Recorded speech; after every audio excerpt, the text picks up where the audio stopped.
ওর ডান হাতে থাকবে দোজক আর বাম হাতে থাকবে বেহেশতে। আসলে উচিত ছিল কি, বেহেশতে কোন হাতে? ডান হাতে। আর দোজক থাকলে ওর বাম হাতে বেহেশতে আর ডান হাতে দোজক। ওর কথা যে শুনবে তাকে লাখ লাখ কোটি কোটি টাকা দিয়ে দুনিয়ায় প্রতিষ্ঠিত করে দেবে, এর নাম হলো জান্নাত। তার কথা যে না শুনবে তাকে মেরে এপাশে ফেলাই দেবে, তার হাতে থেকে কেউ বাঁচতে পারবে না যদি কেউ তাকে মারার ইচ্ছা করে। তো এভাবে লক্ষ লক্ষ মানুষকে সে খুদাই দাবি করবে, কোটি কোটি মানুষকে সে বেঈমান করে ফেলবে। এই দাজ্জাল কি এখনো আসছে? অতএব আগামী শুক্রবারে কিয়ামত হবে না। ঈসা আলাইহিস সালাতু ওয়াস সালাম আবার আসবে, বিশ্বাস হয়? কথা কন, আসছে। কাজেই আগামী শুক্রবার কিয়ামত হবে না। ইয়াজুজ মাজুজ আসবে, সদ্দে সেকেন্দারকে ভেদ করে তারা জিব্বে দিয়ে চাটতেছে, চাটতে চাটতে একেবারে রসুনির খুশার মতো অতটুক পাতলা থাকতে ফজর হয়ে যায়। এরপরে কয় যে যেটুক বাকি আছে কালকে 2 চাটাই দিয়ে বেরোয় যাবো, এই কয়ে ফিরে আবার বাড়ির পিছনের দিক চলে যায়। পরের দিন এসে দেখে যে সেই দেওয়াল যেমন ছিল সেরকমই হয়ে গেছে। এভাবে তারা চাটতেই তালে আছে। হঠাৎ করে কিয়ামতের আগে একদিন তারা এইটুক আজকে না চাটি আর পিছনে যাবে না, একে চাটাই দিয়ে বের হয়ে এদারে চলে আসবে। লক্ষ লক্ষ কোটি কোটি দুনিয়ায় সভ্য মানুষের চাইতে ওদের সংখ্যা কয়েক গুণ বেশি হবে। মানুষের উপরে ডাকাতি মারামারি খুনোখুনি করবে, মানুষ ধরে খাওয়া পর্যন্ত শুরু করে দেবে। কয়েকদিন পর্যন্ত সারা দুনিয়া এভাবে অরাজকতা সৃষ্টি করার পরে আল্লাহর পক্ষ থেকে বিশাল একটা বৃষ্টি আসবে, ওই বৃষ্টিতে ওরা সব ধ্বংস হইয়া সাগরে ভেসে চলে যাবে। এ ঘটনা কি ঘটছে? অতএব আগামী শুক্রবারে কিয়ামত হবে না, ভয় নেই। দাব্বাতুল আরদ, একটা প্রাণী আসবে, তার 4টে পা আছে, আবার 2টে হাত আছে। প্রাণীটা এত বড়, সে মাটিতে বসলে 1.5 বিঘে জায়গা লাগবে। কতটুক আপনার সমান হবে না? মাটিতে বসলে 1.5 বিঘে জায়গা লাগবে। এত বড় প্রাণী। ডান হাতে থাকবে মুসা আলাইহিস সালামের লাঠি, বাম হাতে থাকবে সুলাইমান আলাইহিস সালামের আংটি। মাত্র 40 দিনের ভিতরে সারা পৃথিবীতে যত হাজার কোটি মানুষ থাকুক না কেন, সমস্ত মানুষকে 2 ভাগ করে ফেলবে। সুলাইমান আলাইহিস সালামের আংটি দিয়ে মানুষের কপালে টাচ দেবে, ছোঁয়া দেবে। যদি লোকটা কাফের হয়, বেঈমান হয়, তার চেহারাটা একেবারে ব্ল্যাকবোর্ডের মতো কালো হয়ে যাবে। মুসা আলাইহিস সালামের লাঠি তার ডান হাতে, ওই লাঠি দিয়ে কপালে লিখবে কাফার, অর্থাৎ কাফের। আর যদি লোকটা ইমানদার হয়, আংটি দিয়ে ছোঁয়া দেওয়ার সাথে সাথে চেহারাটা উজ্জ্বল ফুটফুটে ফর্সা চাঁদের মতো হয়ে যাবে, কপালে লিখবে আনতা মোমেন, তুমি একজন ইমানদার, তুমি মোমেন। এভাবে 40 দিনের ভিতরে ওই একটা প্রাণীতে সমস্ত মানুষকে 2 ভাগ করে ফেলবে। এ ঘটনা কি ঘটছে? অতএব আগামী শুক্রবারে কিয়ামত হবে না।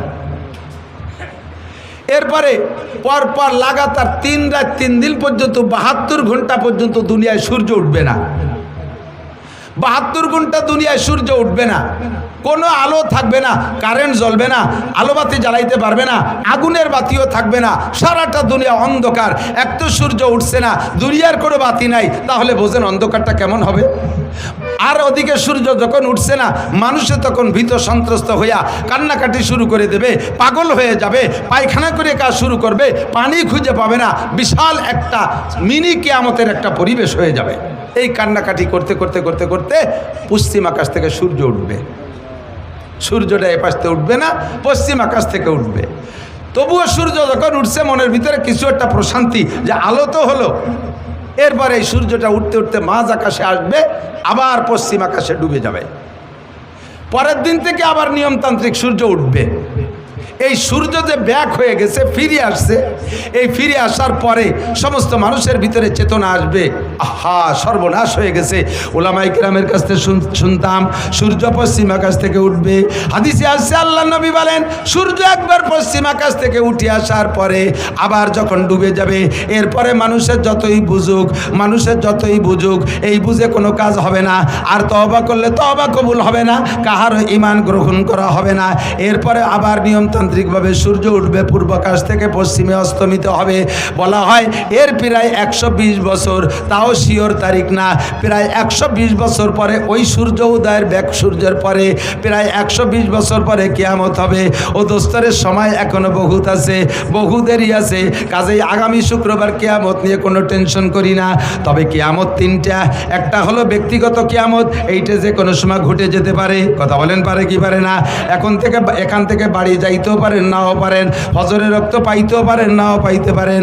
আপনি চিন্তা করছেন আগামী রমজান মাসে চিল্লাই যাব, আরে ততদিন হায়াত আপনি পাইতেও পারেন, নাও পাইতে পারেন। যে ব্যক্তি যখন মারা গেল তার কিয়ামত তখন হয়ে গেল। আর একটা হলো মাঝারি কিয়ামত, মধ্যম কিয়ামত, এরে বলে কিয়ামতে বুস্তা। এটা হলো কোনো জাতি গোষ্ঠীকে তাদের আচরণে, তাদের অপরাধে, তাদের অন্যায়ের কারণে আল্লাহ পাক ওই জাতি গোষ্ঠীকে ধ্বংস করে দেয়। যেমন কওমে আদকে আল্লাহ তাআলা কিয়ামত দিয়েছেন, আদ কওম শেষ হয়ে গেছে, কওমে সামুদকে ধ্বংস করে দিয়েছে, তারা চলে গেছে। কওমে লুতকে আল্লাহ ধ্বংস করে দিয়েছে, তাদের কিয়ামত গোষ্ঠী শুদ্ধ হয়ে গেছে। এমন করে এখনো পর্যন্ত হতে পারে কোনো জাতিগোষ্ঠীর আচরণে যদি আল্লাহ পাক অখুশি হয়ে যায়, ওই কওমকে আল্লাহ তাআলা ধ্বংস করে দেয়। একে বলে কিয়ামতে উস্তা। আর একটা হলো কিয়ামতে কুবরা, অর্থাৎ সারাটা দুনিয়া ধ্বংস হবে।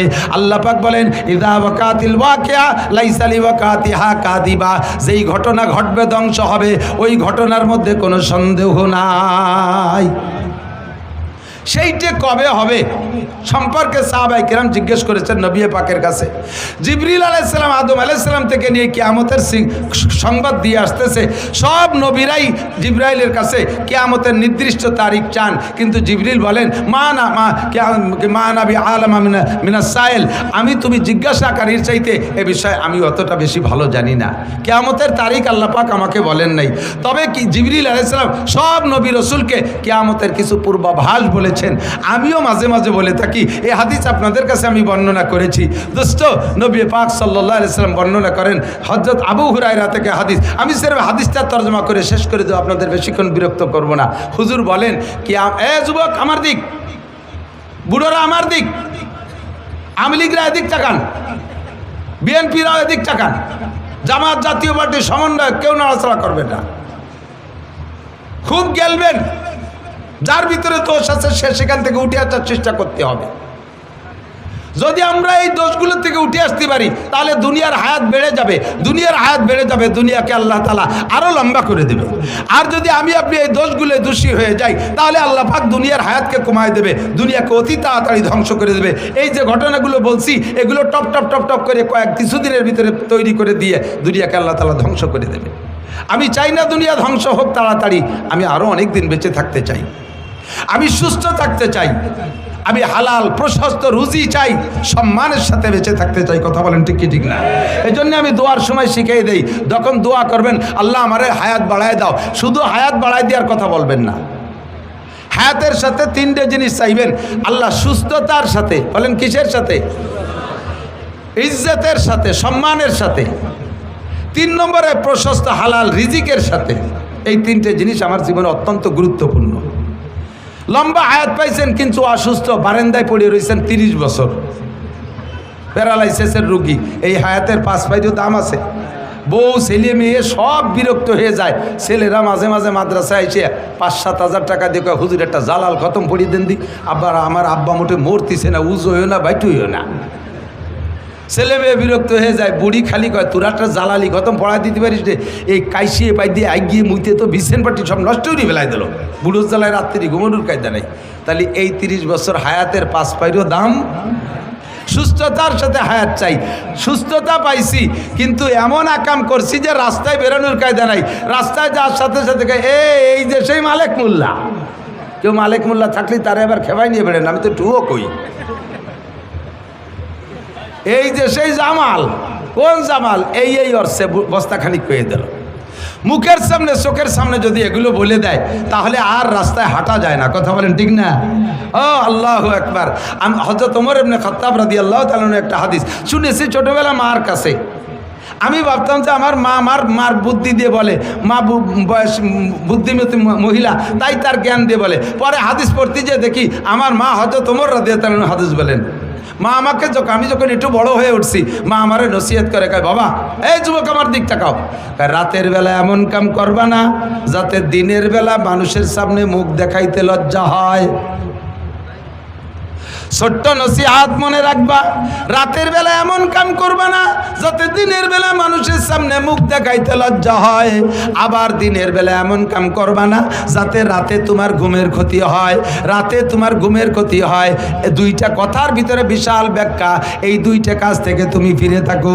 রাস্তাঘাটে বের হইতে গেলে যাতে ইজ্জতের সাথে, মানুষের সম্মানের সাথে আহ্বান করে, সালাম দিয়ে দৌড়ে আসে, মুসাফা করার জন্য ব্যস্ত হয়ে যায়, এমন একটা সম্মানী জিন্দেগি চাই।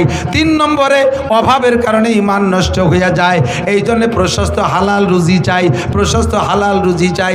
লম্বা হায়াত ইজ্জতের সাথে প্রশস্ত হালাল রুজি আল্লাহ পাক আমাদের সকলকে নসিব করে। জোরে বলেন আমিন। আল্লাহ যেন বেইজ্জতি জিন্দেগি না দেয়, সবাইরে হায়াতে তৈবা বাড়ায় দেয়। বলেন আমিন। তবে আমাকে দুনিয়ায় হায়াত নিয়ে থাকতে হলে তো দুনিয়া থাকা লাগবে। দুনিয়া যদি ধ্বংস হয়ে যায় তাহলে আমি থাকবো না। এবার দুনিয়া থাকবে কতদিন? দিন থাকবে যতদিন। বলেন দুনিয়া থাকবে কতদিন? দুনিয়া থাকবে কতদিন? দিন থাকবে যতদিন। প্রমাণ কলা রাসূলুল্লাহ সাল্লাল্লাহু আলাইহি ওয়াসাল্লাম, হুজুর বলেন লা তাকুমু সাআতু হাত্তা ইউকালা ফিল আরদি আল্লাহ আল্লাহ। জমিন অতদিন ধ্বংস হবে না, কিয়ামত ততদিন হবে না যতদিন জমিনের ভিতরে একটা মানুষ থাকবে আল্লাহ বলনেওয়ালা। বলেন না সুবহানাল্লাহ। এ ভাই, বর্তমানে দুনিয়া আছে না নাই? আছে কি আমেরিকার ক্ষমতা বলে, চায়নার প্রযুক্তির বলে, জাপানের প্রযুক্তির বলে, দাদা বাবুকে শক্তির বলে, আরে আমেরিকানদের শক্তির বলে? দুনিয়া বর্তমানে আছে একমাত্র মোমেনদের কলেমার ওসিলায়। দুনিয়া যখন একেবারে শেষ প্রান্তে চলে যাবে, ওই সূর্য পশ্চিম আকাশ থেকে উদয়ের পরে দুনিয়ায় কোনো ইমানদার থাকবে না। আল্লাহ পাক রব্বুল আলামিন হযরত আজরাইল আলাইহিস সালামকে ঘোষণা দিবেন, বলবেন তুমি সবগুলোকে ধ্বংস করে দাও। ইসরাফিল আলাইহিস সালামের সিঙ্গার ফুঁকো হয়ে যাবে আর আজরাইলের কার্যক্রম ফাইনাল শুরু হবে। সারা দুনিয়ার সমস্ত প্রাণীকে মুহূর্তের মধ্যে ধ্বংস করে দেওয়ার পরে আল্লাহ পাক আজরাইল আলাইহিস সালামকে ডাইকে বলবে, ও আজরাইল কি পরিমাণ মারছো, কি পরিমাণ মারছো? কয় সব মারে সাফ করে ফেলাইছি। কয় বাংলাদেশে কি গেছিলা? বাঙালিরা তো আপদ বিপদে ভালো জায়গা বলাই থাকতে পারে, ও জায়গা 2-1টা বার থাইকে গেল নাকি? কয় আল্লাহ না, সব সাফ করে ফেলাইছি। এবার কয় আল্লাহ আনমা বাকিয়া, সবাই রে মারার পরে আর আছে কে কে? আজরাইলকে আল্লাহ জিজ্ঞেস করবে, সব মারছো, গরু ছাগল দানব মানব সব শেষ করছো, এখন আছে কে? কয় যে আল্লাহ এখন আছি আমরা 13 জন আছি। নাহনু সালাসা আশার, আমরা 13 জন আছি। কয় কেডা কেডা বলো? কয় আমরা ফেরেশতা বড় 4 জন, জিবরাইল, মিকাইল, ইসরাফিল, আজরাইল, এই 4 জন আছি। ও আনতার তুমি, ও হামেলাতুল আরশ, আর আরশ বহনকারী 8 জন, 8 আর 4 12, আর তুমি সহ 13, এই 13 জন আছি। আল্লাহ পাক বলবেন আর সব সাফ? বলে জি সব সাফ। কয় তাহলে বড় 3 জনের জান আগে বের করে দাও। জিবরাইল, মিকাইল, ইসরাফিলের জান দাও। ইসরাফিল আলাইহিস সালামের সিঙ্গার বুকে দুনিয়া ধ্বংস হয়ে যাওয়ার পরে এরপরে এই বড় 3 জনের জান আজরাইল আলাইহিস সালাম 3 জনের জান দিয়ে আল্লাহর কাছে জমা দিয়ে দেবেন। এরপরে আল্লাহ জিজ্ঞেস করবে আল্লাহ আনমা বাকিয়া, এখন কয়জন আছে? কয় যে এখন আছে আমরা 10 জন। নাহনু আশারা, আমরা 10 জন। হামেলাতুল আরশ, আরশ বহনকারী 8 জন, আনতা ওয়া আনা, তুমি আর আমি, এই 10 জন আছি। আল্লাহ পাক বলবেন আরশ বহনকারী 8 জনের জানও বের করে আমার কাছে জমা দাও। যখন বলবে আরশ বহনকারী, যেই আরশ উঁচু করে রাখছে যেই 8 জনে, ওই 8 জনের জান নিতে কইলে আজরাইল আলাইহিস সালাম একটু ইতস্তত বোধ করে বলবেন, আল্লাহ এই 8 জন তো তোমার আরশ উঁচু করে রাখছে, এদেরকে যদি মেরে দেই তাহলে তো আরশ ছেড়ে দেবে, তোমার আরশ তো নিচেই পড়ে যাবে। তাহলে এই 8 জনরে বাদ দিয়ে আর 6রে তো সাফ করে দিছি, এ পর্যন্ত থাকলে কেমন হয়? আল্লাহ পাক রব্বুল আলামিন বলেন আজরাইল, তাহলে তুমি কি মনে করো আমি এই আরশ বহনকারী 8 জনের কাছে ঠেকা?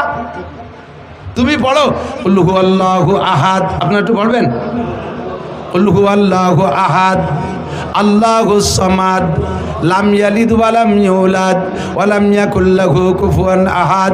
হে আজরাইল, তুমি বলো কুল হুয়াল্লাহু আহাদ আল্লাহুস সামাদ, বলো সেই আল্লাহ একক আল্লাহুস সামাদ।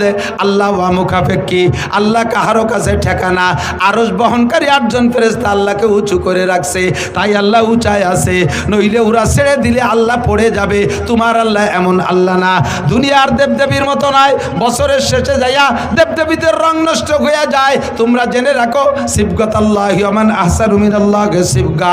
আরে দুনিয়ায় কোরআনেও রং আছে, আমি আল্লাহরও রং আছে। আমি আল্লাহর রং কোনোদিন ওঠে না, তোমাদের দেবদেবীর রঙের মতো রং উঠে যায় না। তোমাদের দেবদেবী বছরের শেষে দুর্বল হয়ে যায়, পিছন দিয়ে বাঁশ ঢুকোই দিয়ে রাখা লাগে, এপাশতে ওপাশতে বাঁশ বাঁধাই দিয়ে রাখা লাগে। আমি আল্লাহ পাককে দুর্বল মনে করো না, আমাকে ওভাবে আরশ বহনকারী 8 জন ফেরেশতা উঁচু করে রাখা লাগে না। আমি আল্লাহ তাআলা নিজ অবস্থানে থাকতে পারি। কথা বলুন ঠিক কি ঠিক না? বলতে চাই না বাংলাদেশ আমরা কয়েক জাতির দেশ, মুসলমান, হিন্দু, বৌদ্ধ, খ্রিস্টান, আমরা মিলে মিশে আছি মহব্বতের সাথে। কথা বলুন ঠিক কি ঠিক না? আপনাদের এলাকায় হিন্দু আছে না? মুসলমানদের দোকানেও যে মাল আছে, হিন্দুর দোকানেও সেই মাল আছে। আমরা কোনো ভেদাভেদ করি না। মুসলমানের দোকানের থেকে না কিনে হিন্দুর দোকানের থেকে মাল আমরা কিনি কি কিনি না? কোনো ভেদাভেদ করি না। কিন্তু ভারতের ভিতরে সেখানে ঘোষণা দিয়ে দিয়েছে কয়েক মন্ত্রী, মুসলমানদের দোকানের থেকে কোনো মাল কিনবি না, মুসলমানদেরকে ভূমি বর্গা দিবি না, জমি বর্গা দিবি না, মুসলমানদেরকে কর্জ দিবি না, মুসলমানদের সাথে কোনো লেনদেন হবে না। এভাবে তারা সেখানে বৈষম্য তৈরি করে রাখছে। এর ভিতরে মৌলানা মিজান বলেছে, ভারতের ভিতরে এক ঠাকুর, সেই ঠাকুর আমার নবীর মূর্তি বানায়, নবীর মূর্তির নাক ভাঙে। তুমি ওই দেশে নাক ভাঙবা, আমাদের এদেশেও তোমাদের অনেকের নাক আছে। ভাঙ্গার মানুষ বাংলাদেশে আছে না নাই? কথা বলেন, আছে না নাই? তোমরা মূর্তিরে যত মোহাব্বত করো, তার চাইতে লক্ষ কোটি গুণ মোহাব্বত করে মুসলমান তার নবীকে।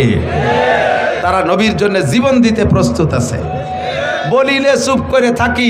বাংলাদেশ মুসলিম সংখ্যাগরিষ্ঠ দেশ, ইসলামী সংবিধান হলো মুসলিম সংখ্যাগরিষ্ঠ দেশে মুসলমান যদি শাসক হয়, ওই দেশে মুসলমানরা থাকলে তাদের ধর্মীয় অনুভূতির পর আঘাত করবা না, তাদের মন্দির মূর্তি ভাঙবা না, তাদের ধর্মীয় বিষয় সমালোচনা করবা না। যদি করো তাহলে গুনাহ হবে। আমরা সেই উসুলের পর সেই ইসলামের সেই নীতির উপরে আমল করে তোমাদেরকে কিচ্ছু বলি না। কিন্তু তোমরা যে ওই জায়গায় বসিয়া পদে পদে জ্বালাবা, আবার এই দেশে বসিও, এই দেশে বহু হিন্দু এলাকা আছে, এখনো পর্যন্ত সে জায়গা 2-1 মুসলমান থাকলে তাকে গরু কুরবানি দিতে দেয় না।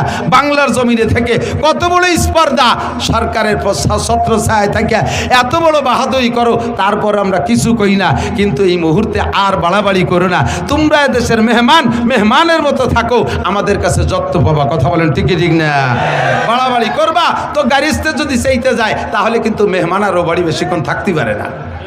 সাবধান হয়ে যাও। আল্লাহুস সামাদ, আমার আল্লাহ অমুকাবেক্ষী, আরশ বহন করে 8 জন ফেরেশতার কাছে ঠেকা নয়। এরপরে ফেরেশতা আজরাইল আলাইহিস সালাম 8 জনের জান বের করে দিয়ে আল্লাহর কাছে জমা দেওয়ার পরে বলবে, জিবরাইল আল-আন মা বাকিয়া, এখন কেডা কেডা আছে? আনতা ওয়া আনা, তুমি আছো আর আমি আছি, আর সব সাফ। আল্লাহ পাক বলবেন, আনা হাইয়ুন কাইয়ুম, আমি চিরস্থায়ী চিরঞ্জীব, লা আমুতু ওয়া লা আহইয়া, আমি মরিও না বাঁচিও না, আমি থাকবো। কুল্লু শাইইন হালিকুন ইল্লা ওয়াজহুল্লাহ, সব শেষ হয়ে যাবে, শুধুমাত্র অবশেষে থাকবে কে? আরে ভাই জোরে বলেন কে? এবার আজরাইলকে আল্লাহ বলবেন, আজরাইল এবার তোমার জানটা বের করে দাও। আজরাইল বলবে, আল্লাহ আমি তো সবাইরে মারছি, আমারে কিরা মারবে? আমারে মারার আজরাইলকে আল্লাহ পাক বললেন, তুমি আত্মহত্যা করবা। পদ্ধতি কি? রিভলভার কানে বাঁধাই দিয়ে তুমি গুলিয়ে দেবা, পিস্তল মাথায় লাগাইয়া গুলি করে দিবা তা না, তুমি তোমার বুকের উপরে হাত দিয়ে মুট করে টান দিবা, বাকি কাম আমি করব। আজরাইল যখন বুকের উপরে হাত দিয়ে মুট করে টান মারছে, আর সে আজিবের মালিক বলবেন, আল্লাহ কুন কইলে সব হয়ে যায়। আল্লাহ তখন বলবে, কুন মাইয়াতান, তুমি মরে যাও। আজরাইলের মুঠের ভিতরে তার জানটা বেরিয়ে আসবে, আর এত জোরে একটা চিৎকার মারবে জান বেরোনোর সময়। আজরাইল ওই সময় যদি পৃথিবীর সমস্ত প্রাণীও থাকতো, আজরাইলের মুখের আওয়াজে সকলে কলিজা ফাইটা মারা যাইতো। কিয়ামত শেষ, এটা হলো আন্তর্জাতিক কিয়ামত। এই ঘটনা ঘটার আগে কিছু সিগন্যাল আসবে। নবী পাক বলেন, সিগন্যাল কয়টা মুখস্থ করাই দেই, এই কয়টা শুনে চলে যাবেন, এই কয়টা শুনে মুখস্থ করে চলে যাবেন। হুজুর বলেন, হ্যাঁ দিক তাকান, কিয়ামত আসছে, এই মূল বড় বড় ঘটনা ঘটবে, তার আগে কিছু ছোট ঘটনা। 1 নম্বর ঘটনা হলো ইজাত্তু কিজাল ফাই উদাওয়ালা। যখন দেখবা মানুষে মুসলমানরা যুদ্ধে বিজয়ী সম্পদ, যুদ্ধে বিজয়ী দেশ, যুদ্ধে স্বাধীন করা দেশ নিয়ে 2 দলে কামড়াকামড়ি করবে, প্রত্যেকে বলবে এটা আমরা স্বাধীন করেছি, এটা আমাদের সম্পত্তি। এই নিয়ে যখন কামড়াকামড়ি চলবে, মারামারি চলবে, এই নিয়ে মারামারি চলবে যে এদেশ আমরা স্বাধীন করেছি, এদেশ আমাদের, তখন বুঝবা যে কিয়ামত বেশি দেরি নেই। এই যে বলবে, এইটা কি বলবে আরো বাকি আছে, না এই বলা বলি চলতেছে? কতক্ষণ বলা বলি? চলতেছে। স্বাধীন করছে কে তাও মুক্তিযোদ্ধারা জানেন, ঘোষণা দেশে কে তাও মুক্তিযোদ্ধারা জানেন, যুদ্ধ করছে কারা তাও মুক্তিযোদ্ধারা জানেন। অথচ এই কথাটা নিয়ে এখন এই দেশের সম্পত্তি নিয়ে দুই দলে মারামারি চলতেছে কি চলতেছে না? ১৫০০ বছর আগে বিশ্বনবী বলেছে এটা কিয়ামতের আলামত। বেশি বাড়বো না। ইজাত তো কিজাল ফাইহুদাওয়ালা। ২ নম্বরে ওয়ালা আমানাতু মাগনামা, যখন আমানতকে গনিমত মনে করবে। আমানত কি? আমানত গচ্ছিত জিনিস। আমাকে আল্লাহ তাআলা আমানত দিয়েছে কিছু সম্পদ, আমাকে আল্লাহ তাআলা আমানত দিয়েছে সন্তান, আমাকে আল্লাহ তাআলা আমানত দিয়েছে একটা ওয়ার্ডের দায়িত্ব, আমাকে আমানত দিয়েছে ইউনিয়নের দায়িত্ব, আমাকে আমানত দিয়েছে উপজেলার দায়িত্ব, আমাকে আমানত দিয়েছে একটা সিটের দায়িত্ব এমপি বানাইয়া, আমাকে একটা মন্ত্রণালয়ের আমানত দিয়েছে, আমাকে ডিসি হিসেবে একটা ডিস্ট্রিক্টের আমানত দিয়েছে, ওসি হিসেবে আমাকে একটা থানার আমানত দিয়েছে, টিওনো হিসেবে একটা থানার আমানত আমাকে দিয়েছে, এসপি হিসেবে একটা পুলিশ লাইনের আমানত আমাকে দিয়েছে, আব্বা হিসেবে কয়েকটা সন্তানের আমানত আমাকে দিয়েছে।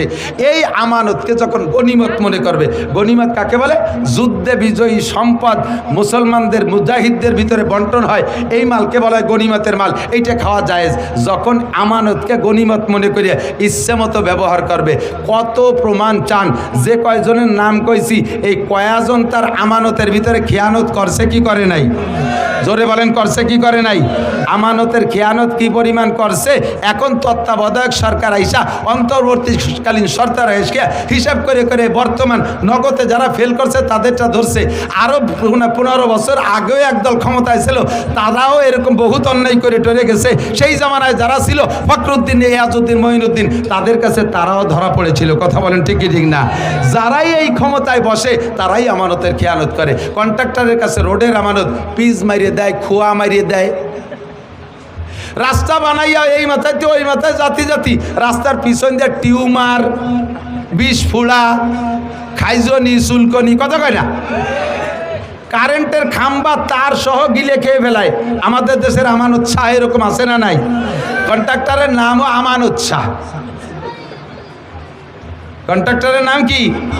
আমানত শাহ। খেয়ানত শাহ হয়ে গেছে। বিজিএফ কার্ড বিক্রি করে টাকা খায়, পঙ্গু ভাতা বিক্রি করে টাকা খায়। এই জাতীয় মেম্বার চেয়ারম্যান তো বাংলাদেশে জন্ম নেয় নাই। কথা কয় না? ও দোস্ত, হজে যাইয়া কুরবানি করে আসি। যারা হজে গেছেন হাজি সাহেবরা, এলাকার বহু হাজি আমি ওখানে দেখেছি। এই এলাকার মানুষের পয়সা আছে, ছেলেরা বিদেশ থেকে বাপরে হজ উমরা করায়। তো হজ করেছেন, কুরবানি করেছেন, আপনার কুরবানির জন্তুর গোশত আপনি খেয়ে আসেন নাই, ওটা ওই জায়গায় জবাই করে, বরঞ্চ আপনি নিজেও জবাই করেন নাই, মুআল্লিমরে দায়িত্ব দিচ্ছেন, সে জবাই করে গাদি মেরে থুই আসছে। ওই দুম্বার উট এইগুলো পরবর্তীতে ওই সৌদি আন্ডা ওর মোহতাজ না, ওগুলো তারা খায় না। ওগুলোরে ধুইয়ে মুছিয়ে কাফন পরাইয়া সুন্দর করে জানাজা ছাড়া বিভিন্ন দেশে, গরিব দেশে পাঠায় দেয়। সবচেয়ে বেশি আসে বাংলাদেশে এই দুম্বার উট, সবচেয়ে বেশি আছে। আমার কসম খেয়ে বললে মিথ্যাবাদী হবে না। উট তো আপনারা চোখেই দেখেন নাই, মাঝে মাঝে একসময় দুম্বা দেখতেন, ইদানিং তো প্রত্যেকে 8-8টা করে পান। কতক্ষণ পান নাকি? এই দুম্বা যায় কোন জায়গা? নিতান্ত গরিব, অসহায়, এতিম, বাপ নাই মা নাই, 70 বছর আগে আব্বা মা মারা গেছে, উনি এখন শিল্পপতি, কোটিপতি, বড় বড় ইত্যাদি।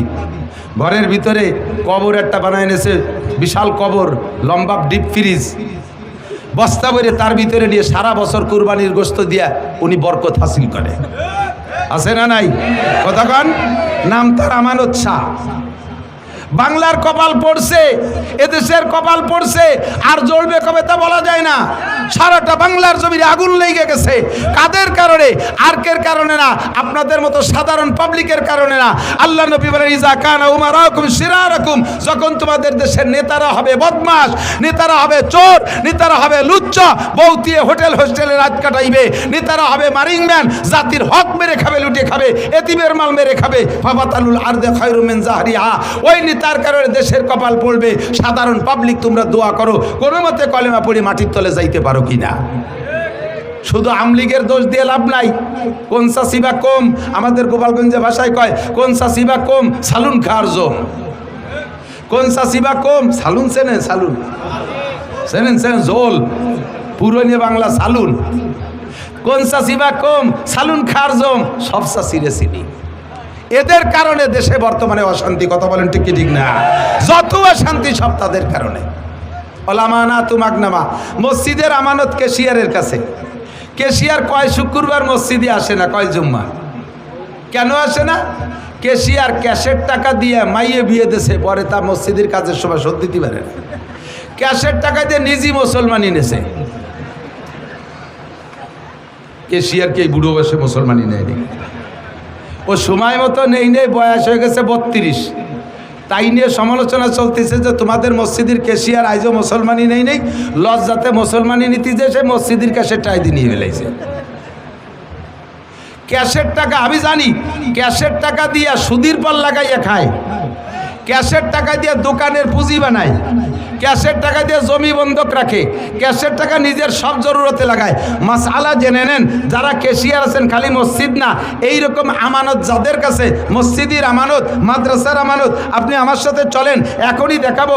আমার মাদ্রাসার টাকা রাখার একটা ব্যাগ আমার আছে, ওর ভিতরে আজ থেকে আরও 10 বছরই আগের সাইরেনার কয়েন, সাইরেনা যে সময় সাইরেনা চলতো 25 পয়সা, সে কয়েনও রয়ে গেছে।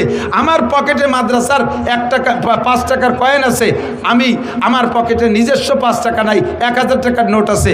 আল্লাহর রহমতে আমার পান খাওয়ার চাহিদা হলে আমি 1000 টাকার নোট ভাঙ্গাইয়া পান খাই। আমি মাদ্রাসার ওই 5 টাকা দিয়ে আমি খাইয়া পরে শোধ দেবো, তাও আমি করি না। মসজিদের টাকা, মাদ্রাসার টাকা, আমানতের টাকা আপনার কাছে থাকলে ওই টাকা কমিটির সাথে পরামর্শ করা ছাড়া খুচরো টাকারে আস্ত বানাতে পারবেন না, আস্ত টাকারে ভাঙ্গাতেও পারবেন না। কোথায় তাকে সুদের পর লাগানো, কোথায় তাকে জমি খেত করা, কোথায় তাকে নিজের কাজে ব্যবহার করা। আল্লাহ নবী বলেন, যখন দেখবা এই সমস্ত আমানতের উপরে খেয়ানত চলতেছে, তখন বুঝবা দুনিয়ার 12টা বাইজে গেছে, কিয়ামত আর বেশি বাকি নাই। এই ঘটনা কি সামনে হবে না চলতেছে? সামনে হবে না চলতেছে? তাহলে কিয়ামতের সিগন্যাল এসে গেছে। কতক্ষণ ঠিক কি ঠিক না? এগুলো তো করে সব ওই কি বলা হয়, ওই ঢাকা, সিলেট, চট্টগ্রাম, কুমিল্লা, নোয়াখালী ওই দিকের মানুষ। আমাদের এদিকের মানুষ তো এই দোষ নাই। কতক্ষণ আছে? আছে না নাই? 100% আছে, ঠিক কিনা? আমানাতু মাগনামা। 2, এদিক টাকা যুবকরা মনে রাখো, খাতায় লেখো, যদি মোবাইলই তাকে লিখে নাও। 15টা কারণে কিয়ামত কাছায় গেছে। তার ভিতরে একটা হলো যুদ্ধে বিজয়ী সম্পদকে নিজের মনে করে এর ভিতরে আধিপত্য গাড়া। 2 নম্বরে আমানতের খেয়ানত করা। আমানাতু মাগনামা ইজাত্তু কিজাল ফাই উদাওয়ালা। 2 নম্বরে ওয়াজ যাকাতু ওয়াল আমানাতু মাগনামা ওয়াজ যাকাতু মাগরামা। যখন উম্মতে এদিক যাকাতকে জরিমানা মনে করবে, এ ভাই যাকাত দেওয়া কি নফল না ফরজ? জোর হলো না? যাকাত ফরজ। আমরা উলামায়ে কিরামরা যাকাতের পরামর্শ দিয়ে যাকাত আদায় করি, সুন্দর করে বুঝাই। আপনার মাল পাক করে। যাকাতের 2টা গুণ। এদিক যাকাতের একটা গুণ হলো যাকাতি উন্মিল মাল, জাকাত দিলে মাল বাড়ে। বলেন সুবহানাল্লাহ। জাকাত দিলে মাল বাড়ে। 2 নম্বরে ওয়াজ যাকাতু ইউজাক্কিল মাল, জাকাতে মাল পাক করে। একটু লক্ষ্য করে শুনতে হবে। আপনারা যারা ব্যবসা বাণিজ্য করেন, আপনার দোকানের পুঁজি যদি 52.5 ভরি রূপা, কত? 52.5 ভরি রূপার দাম। 1 ভরি রূপা বর্তমানে 2000 টাকা। 52.5 দুগুণী 1,05,000। আপনার দোকানে যদি খেয়াল করতেছে না, ব্যবসায়ী বাণিজ্যিকরা খেয়াল করতেছেন না, জীবন ভরে হারাম খাইতেছেন। আপনার উপরে যেই জাকাতের টাকা ফরজ হয়েছে বের করে গরিবকে দেওয়া, ওই টাকা না দিয়ে যদি খান, শুয়োরের গোস্ত খাওয়ার মতো গুনাহ হবে, শুকরের পায়খানা খাওয়ার মতো গুনাহ হবে। ওটা হারাম। এজন্য জাকাতটা ভালো করে বুঝে নেন। আপনার দোকানের ব্যবসায়ী মাল পুঁজি যদি থাকে 1,05,000 টাকার মাল, এই 1,05,000 টাকা পুঁজি খাটাইয়া 1 বছর ব্যবসা করেছেন, আপনার সংসার সুন্দরভাবে চলছে, আপনি কোথাও দিনাদায়িক নাই, আপনার ডাইনিও আপনার ব্যাংকে জমা করেন নাই, শুধু ওই ব্যবসার ভিতরে 1,05,000 টাকার মাল আছে। আপনি বছরের শেষে যাইয়া 365 দিন একরকম ব্যবহার করবেন, 66তম দিন যাইয়া ওর থেকে 40 ভাগের 1 ভাগ, 40 ভাগের এক ভাগ, 1,02,500 টাকা, আর 5,000 টাকায় যে কয় টাকা আসে এই কয় টাকা বের করে গরিবকে দেওয়া ফরজ। যদি আপনি না দেন তাহলে আপনার পুরো মাল আপনার জন্যে 366তম দিন যাইয়া ওর থেকে একটা চকলেট আপনি খাইতে পারবেন না, হারাম হয়ে গেছে, ওর কিচ্ছু আপনি ব্যবহার করতে পারবেন না। এই টাকা বের না করা পর্যন্ত আপনার বাকি টাকা পাক হবে না। এই জন্যই বলে জাকাতে ইজাক্কিল মাল, জাকাতে মাল পবিত্র করে দেয়। খুদার কসম জাকাত দেওয়ার অভ্যাস করেন, ইনশাল্লাহ মাল বেড়ে যাবে। বিশ্বাস হয়? আল্লাহ যদি মাল দেয় তাহলে জাকাত দেবেন কারা কারা? আল্লাহকে একটু হাত দেখান তো। সত্যি দেবেন? সত্যি দেবেন? জাকাত দেবেন? জাকাত দেবেন? মাশাআল্লাহ, হাত নামান। জাকাত দেবেন খোলা ময়দানে, দোষ নাই। জাকাত দিয়ে শুধু জাকাত দিয়ে ইউটিউব করবেন, দোষ নাই। ছেড়ে দেবেন, ইউটিউবে চ্যানেল করে ছেড়ে দেবেন। বড় গরু কুরবানির গরু কিনে, বিশাল ষাঁড় 6 লাখ 8 লাখ টাকা দিয়ে কিনে রাস্তায় ষাঁড়ের শিঙি রং মাখাইয়া গলায় ঘন্টি দিয়ে রাস্তায় বাঁধতে হবেন বেশ কয়েকদিন পর্যন্ত।